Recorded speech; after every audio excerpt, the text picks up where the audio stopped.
Last year, I called the Google Pixel 8a a solid and reliable phone that had everything you needed. It was the epitome of the 80-20 rule, which, if you haven't heard of it before, meant that the majority of the results, the 80%, can be accomplished with minimal effort, the 20%. And in the case of the 8a, you got 80% of a flagship phone at a much more affordable and reasonable price, something that's much more accessible for the majority of people. And as for the Google Pixel 9a, you've done it again, Google, and from the bottom of my heart, thank you so much for making an incredible phone so widely accessible to people who can't afford flagship phones, because at a starting price of $499 USD or $679 Canadian, it's such an incredible deal, especially for me and my fellow Canadians. And for some context, the Google Pixel 9 has an MSRP of $1099 Canadian, which is a whopping $420 difference versus $300 or even less when it's on sale in the States. I've actually been using the Pixel 9a as my daily phone for over a month now too, and honestly, I haven't really missed the flagship phones I've been using earlier in the year, like my 2300 Canadian iPhone 16 Pro Max after tax, the 2200 Canadian Samsung Galaxy S25 Ultra, or my absolute favorite, the 1400 Canadian OnePlus 13, which I was supposed to switch back to after reviewing this phone, but have been too lazy to switch my SIM card over. And that's just how happy I am with this phone, except for one unfortunate flaw, which I'll explain later in the video.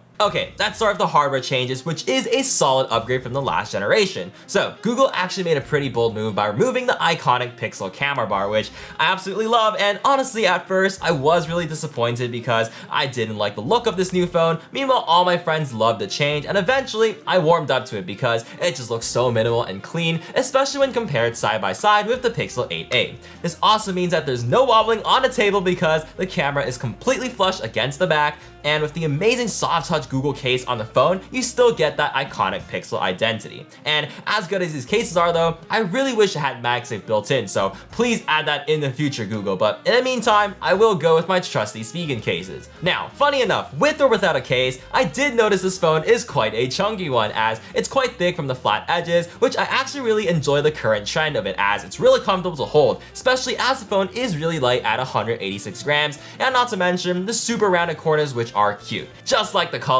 with my beautiful porcelain model right here, that's just the perfect cream color. But yeah, the other options are pretty good too, like the peony pink, which my boy Tausif loves, the iris blue, which you can never go wrong with, and the classic and elegant obsidian black. I love that all the backs have a matte finish to them as well, although you do get a slight downgrade from the Gorilla Glass Victus 2 on the Pixel 9 and 9 Pro to the older generation Gorilla Glass 3, but hey, at least you still get an upgraded IP68 rating for water protection for that extra peace of mind.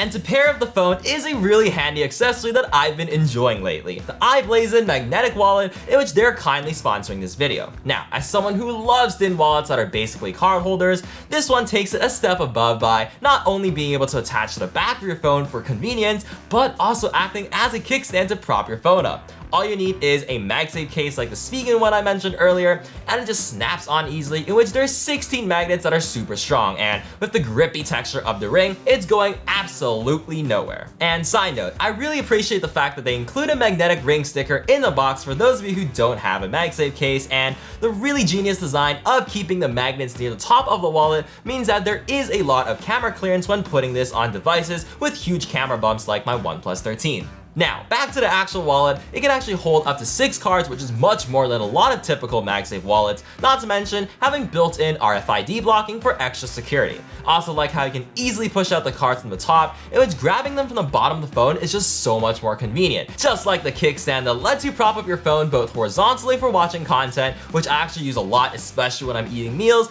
and also vertically to scroll your phone or for something like video calls, or even some filming of the phone to make some reels and TikToks. The kickstand is also fully built out of metal, which feels great, and just you wait, because blason even came out with an optional money clip accessory that easily clips onto the back of the wallet, turning this into a completely standalone wallet that can now hold some extra cash and even some business cards. There are also different color options too, not to mention how affordable this is, so yeah, what a genius product it is, and if you're interested in checking it out, I'll leave my links down below in addition to any discount codes in the description and the pinned comments. And yeah, thank you so much once again, blason, for making this review possible.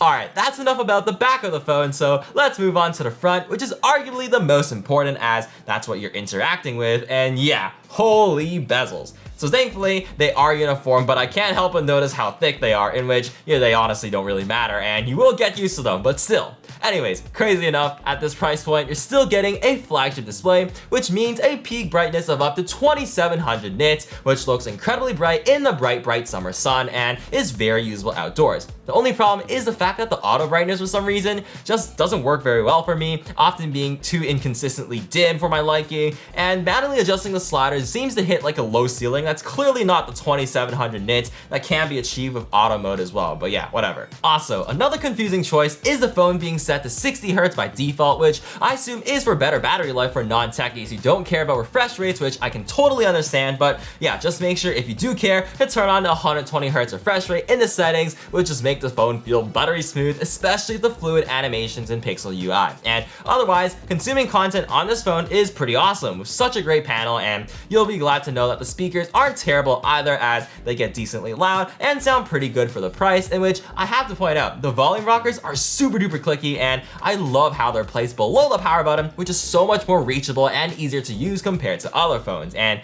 you know what else is surprising? The haptics, which I thought Google would cheap out on, but they really do feel top of the class, which makes this phone feel so much more premium than it actually is. Now, if there's one place where Google cheaped out on, it's unfortunately the modem, which ties right back into the one flaw I mentioned at the beginning of the video. Now, for some context, the Pixel 9a is running a downgraded Exynos modem, which is actually the same one found in the Pixel 8. And I actually didn't notice the weaker modem on the Pixel 8 when I reviewed it, but now that I have a car and I constantly drive back and forth for hours between my studio and hometown a couple times a month, I can absolutely notice a lot of signal and reception loss along the highway where my other phones would usually still be able to hold a signal. And it's actually quite dangerous for me to not have signal at all sometimes, and quite a big inconvenience for me as well. But like if you're in a city all the time, you'll have absolutely no problems with this phone. And yeah, that's literally like the one big bad thing I have to say about this phone. Let's brighten up the mood a little bit though by talking about the cameras, because if you know, you know, and this is where the phone truly shines, just like any other Pixel with their amazing computational photography. So funny enough, this actually has a smaller sensor than the Pixel 8, quite disappointingly, but it does have a wider aperture, and mixed in with the better image processing from the Tensor G4 chip, you're still getting beautiful, natural looking, punchy photos that are the absolute best you'll be able to find at this price range. And yeah, Google just ensures that every part of your image is so evenly exposed that you'll have details in the shadows and bright highlights for a pleasing look. And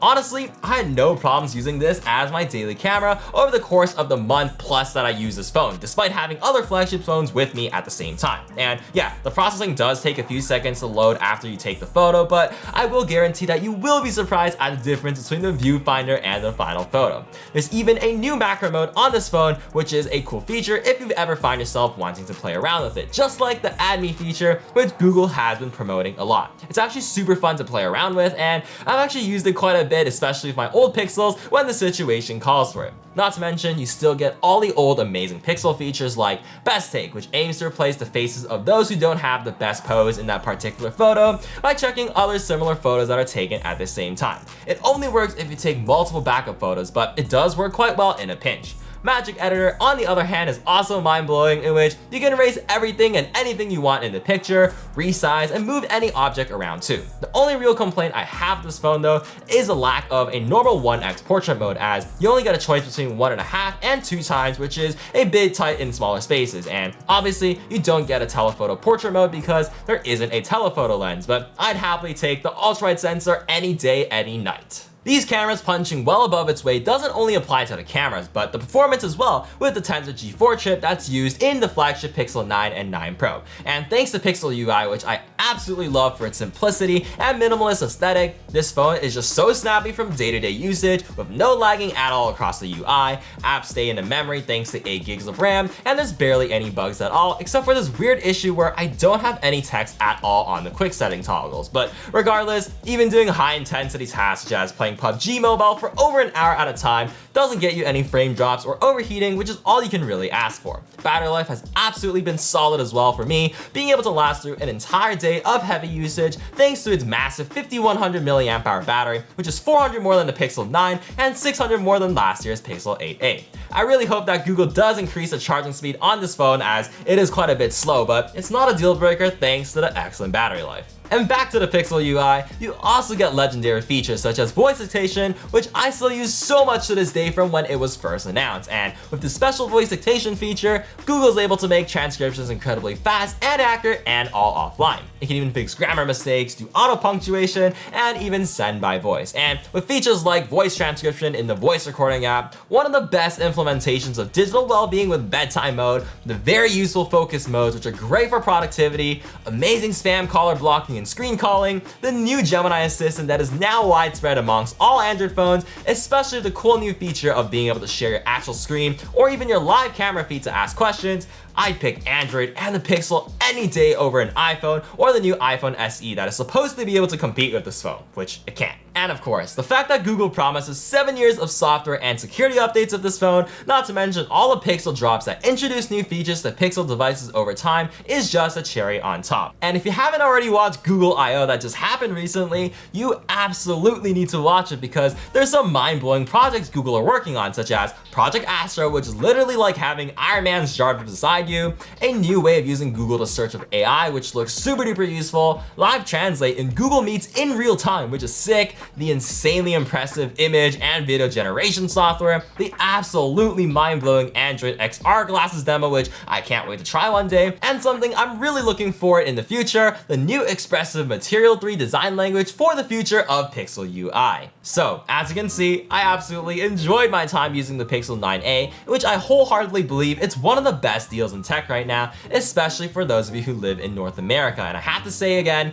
thank you so much Google for not jacking up the price of this phone. And if the signal and reception doesn't bother you like for me, this phone is going to be able to last you a long time into the future, which is so important if you're spending a lot of your hard-earned money on these devices. And I know plenty of people who've used their Pixel 2 XLs or Pixel 3s for an unbelievable amount of time with no issues at all. But yeah, that's it for the video, and I really hope this video was useful and enjoyable to you guys, in which feel free to let me know if you have any questions about this device down below. And yeah, if you're still here, thank you so much for watching, and make sure to leave a sunglasses emoji down below so I know you're a real one. And as always, make sure to smash the like and subscribe button and check out the other awesome content on my channel. And on that note, have a great one, and I'll see you guys in the next one.